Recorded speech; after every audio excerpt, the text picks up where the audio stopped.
제가 이상한가요? 라고 글 쓰는 심리. 나는 맘카페에서 좋아하지 않는 유형의 글들이 있다. 그것은 자신이 경험한 한쪽 입장으로 감정적으로 치우쳐지게 글을 써서 다른 반대편을 악의 축으로 만드는 것이다. 많은 사람들의 감정을 자신의 감정으로 공감시키고 그리고 그 이야기에 공분하게 만든다.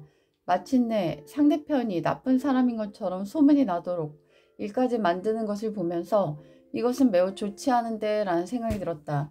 왜냐하면 그쪽 얘기를 들어볼 기회를 얻지 못하기 때문이다. 쌍방의 이야기를 듣지 못한 채 한쪽만의 입장으로 쓰고 다른 한쪽을 악마시키고 그들이 얻는 유익은 과연 무엇일까?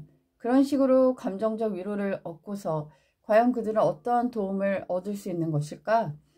성경에는 요셉이라는 인물이 나온다. 그는 자기와 결혼을 약속한 아내인 마리아가 임신한 사실을 알게 된다. 자기와 잠자리도 같이 안 한 여자가 임신하였다니 그로서는 매우 괴로운 일이었을 것이다. 하지만 그는 그 일을 동네방네 떠벌리지 않고 자신의 억울함이나 속상함을 이야기하지 않고 그녀와 조용히 헤어지려고 한다. 그녀의 사회적 명성을 먹칠하고 싶지 않았던 것이다. 성숙한 사람들은 자기가 억울하고 속상한 일을 당했어도 이를 그렇게 크게 만들어 모든 사람들에게 소문을 내지는 않는다. 어떤 가게는 어떤 이웃에 대해서 크게 문제화하고 단점을 소문내는 사람들을 보면은 나는 믿고 거르는 사람이다. 왜냐하면 진실한 사람들은 남의 단점을 그렇게 크게 소문내서 그를 또다시 공경에 빠뜨리지 않는다. 그냥 내가 작은 손해를 보고 마는 것이다. 어떤 대상의 치명적 단점이 다른 이웃에게도 큰 피해를 줄 거라 생각한다면 그 대상에게만 이야기를 해서 그 대상이 고칠 수 있도록 기회를 주는 것이지 그 가게 자체를 그 대상을 소문내서 망하게 하려고까지 할 필요는 없는 것이다. 내 감정의 희노애락에 다수의 공감을 얻은들 그게 뭐 대단한 유익이 있을까? 도대체 제설도 안 하고 뭐 하는 거예요? 눈이 굉장히 많이 왔다. 정말 오랜만에 이렇게 많은 눈을 본 것 같다. 경기권만 해도 200건이 넘는 사건 사고가 발생했다고 한다. 내가 10가지 이상 맘카페를 들여다보며 인기글을 주로 읽곤 하는데 그 맘카페마다 교통체증, 화재, 교통사고와 같은 많은 일들이 벌어지고 있었고 사람들은 주변이 아수라장이었고 지옥을 경험했다라고 쓰여져 있었고 나무가 꺾이고 전봇대가 부서지는 등 많은 일들이 발생되고 있었다. 그러면서 사람들은 불평불만하고 있었고 왜 제설 작업을 하지 않느냐, 왜 정부에서 여러 가지 일을 하지 않느냐 하는 불평불만으로 가득 차 있는 것을 보았다. 반면에 다른 무리들도 있었다. 지금 이런 상태이기 때문에 배달을 결코 시켜서는 안 된다.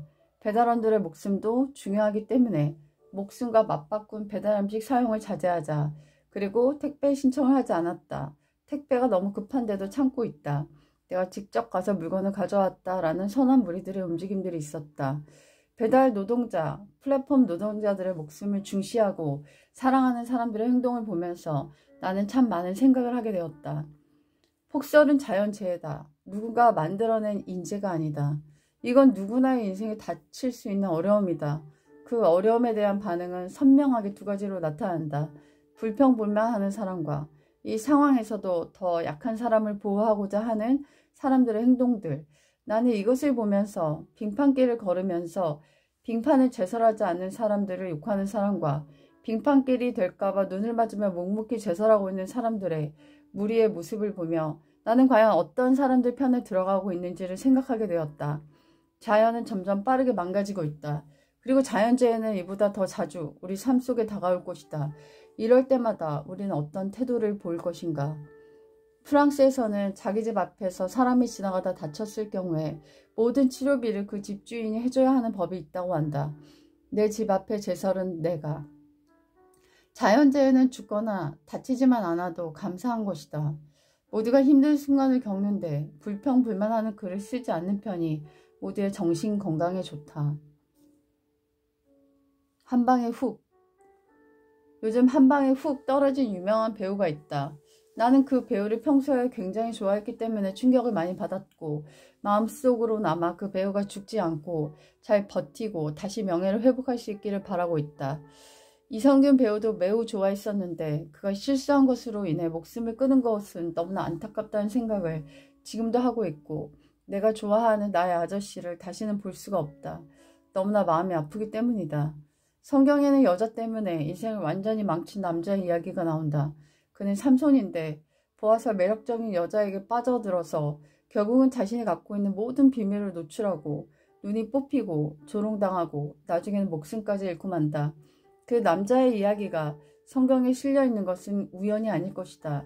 정말 주변에 똑똑하고 멋지고 지적이고 인성과 외모를 갖고 있는 남자분들이 좋지 않은 여자에게 매혹당해 인생을 망치는 경우를 보곤 한다. 너무나 안타까운 일이다.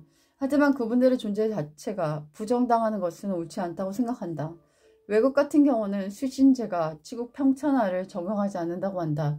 내 몸을 닦은 후에 세상을 다스린다는 것인데, 외국은 그가 일을 정말 잘하고 효율적이고 능력이 있다면 그의 사생활에 대해서는 그렇게 많은 신경을 쓰지 않는다는 것이다.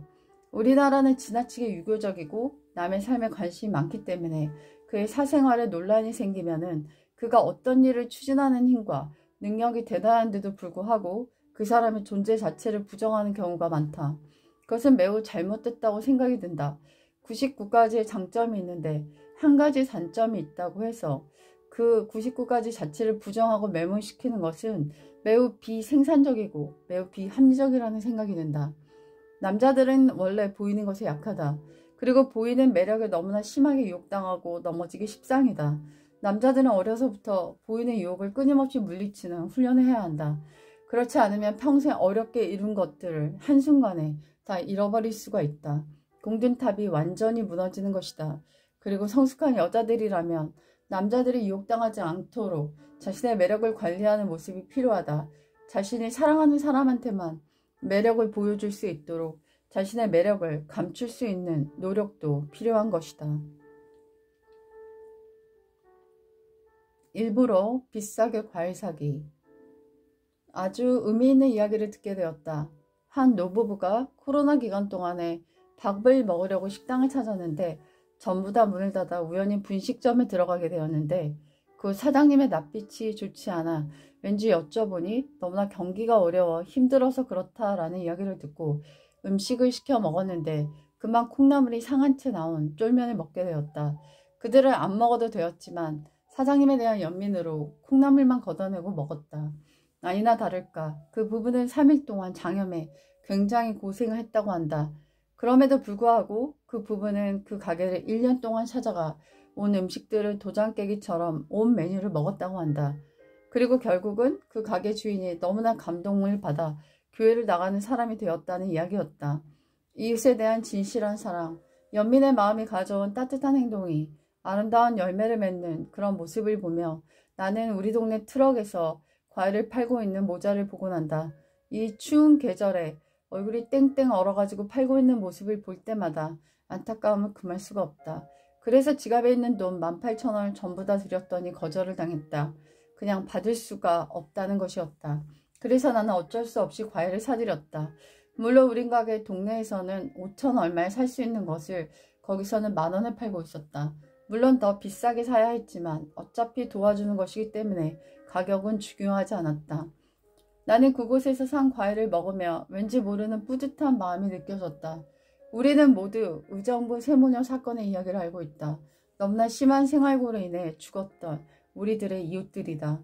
요즘 최고의 불경기 속에서 고통 가운데 신음하고 있는 많은 우리 이웃들이 있다. 그들에게는 우리는 조금 더 사랑의 몸짓을 해도 좋을 것 같다. 한 치 앞도 알 수 없다. 책을 읽고 있다. 브론체의 자매들이 서로 주고받은 일기와 편지의 내용을 에세이로 엮은 것이다. 그 책 중에서 이런 대목이 있었다. 1848년 7월 30일에 우리 모두 어떻게 될지, 그리고 어디에 어떻게 자리를 잡을 수 있을지 궁금한데, 우리 모두가 살아있다면 아마 이 정도 나이는 될 것이야. 우리는 어떤 변화를 만나고 겪게 될까? 그리고 지금 우리의 모습과는 얼마나 많이 달라져 있을까? 내가 바라는 건 최소한 나빠지지 않게, 나로서는 지금보다 마음의 생기를 떨거나 나이만 먹은 사람일 순 없다. 좋은 일이 있기를 바라며 글을 닫는다. 라는 구절을 읽었다. 오래전 사람의 일기를 읽으며 마음이 되게 신기했다. 그들도 미래에 어떤 일이 생길지 두려워하고 걱정하고 설레어 했다는 대목이 오늘날을 살고 있는 나의 마음과도 너무나 닮아있기 때문에 공감의 미소가 지어졌다. 나는 다른 사람들의 삶이나 그 사람의 마음속에 드는 생각들을 읽는 걸 좋아한다. 그래서 어떠한 영상을 보고 그 영상에 대해 사람들이 써놓은 댓글들을 읽을 때마다 보석과 같은 댓글을 많이 발견하곤 한다. 그리고 그 댓글 중에 좋았던 것은 적어놓고 녹음해서 자주 듣곤 한다. 오늘은 한 막창집에 한 사장님의 인생을 들여다보았는데 그는 하루에 1,000만 원을 벌 정도로 엄청나게 성공했던 적이 있었다.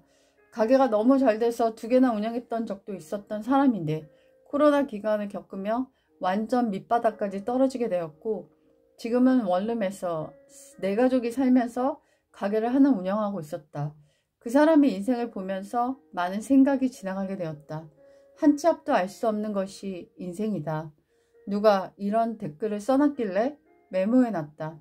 정말 인생은 한 치 앞도 조금도 예언할 수 없고 예견할 수 없는 그런 것이다. 오늘 살아있다고 해서 내일도 내가 살 수 있을 거라고 장담할 수 있는가? 그렇기 때문에 우리는 누구보다도 신의 존재가 마음에 필요한 연약한 사람들이다. 벨기에 에세이, 우리가 함께 쓴 일기와 편지.